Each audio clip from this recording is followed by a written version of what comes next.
रहस्यमय किताब।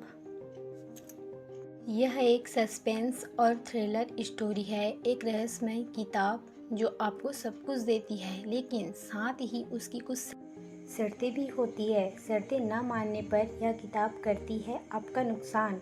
तो यह कहानी आखिर तक जरूर सुनिए, आपको काफ़ी मज़ा आएगा। सूरज अभी नौकरी की तलाश में है। घर की हालत ठीक न होने के कारण उसकी पढ़ाई ज़्यादा नहीं हुई है।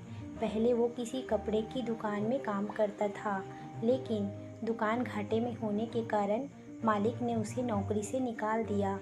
अब छोटे शहर में उसके लिए कुछ काम ज़्यादा है नहीं, तो वो थोड़ा निराश है। एक शाम घर वापस जाते वक्त उसे झाड़ियों में किताब दिखाई देती है। किताब को उठाकर देखता है, उसके कवर पर ही लिखा होता है, जो भी यह किताब खोलेगा, यह किताब चमत्कारी रूप से उसके जीवन को बदल देगी। सूरज को पहले तो यकीन नहीं होता है, लेकिन फिर भी वो उसे घर ले आता है।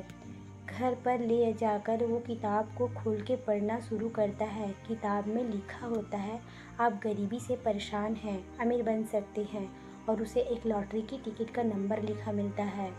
सूरज लॉटरी की टिकट लेने जाता है। थोड़ा ढूंढने के बाद उसे उस नंबर की टिकट मिल जाती है और उसकी 1 करोड़ की लॉटरी लग जाती है। किताब में जैसा लिखा होता है, सूरज वैसा ही करता है। किताब उसे एक बस लेने को कहती है, सूरज वैसा ही करता है। धीरे धीरे किताब की मदद से 1 साल में सूरज की 5 बसें चलने लगती है। सूरज अब करोड़पति बन चुका है। समय ऐसे ही काम कर रहा था। सूरज की इनकम बहुत ज़्यादा हो चुकी थी। वह पैसों के नशे में कुछ ज़्यादा ही होने लगा था।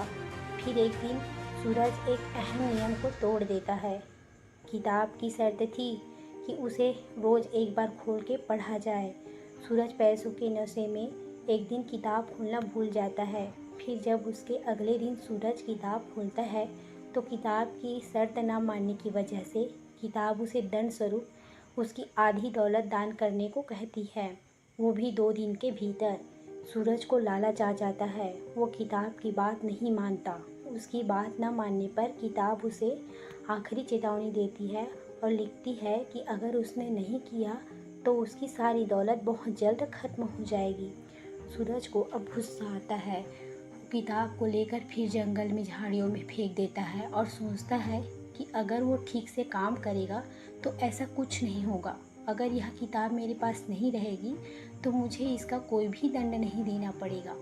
इसलिए मैं इस किताब को यहीं पर फेंक कर वापस अपने काम को ठीक से करूँगा। लेकिन सूरज जो सोचता है, ऐसा कुछ नहीं होता। उसकी एक बस किसी बड़े नेता के घर की दीवार तोड़ देती है।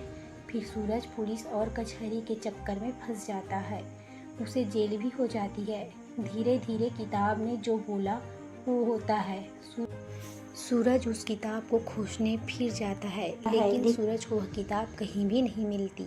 अब वह अपने सर को पकड़कर बहुत रोता है और बोलता है कि जीवन में हमेशा अपने कार्य को नित्य और नियम से करना चाहिए। आज मैंने मेरे पास जो कुछ था वह सब कुछ खो दिया, लेकिन उसे वो नहीं मिलती।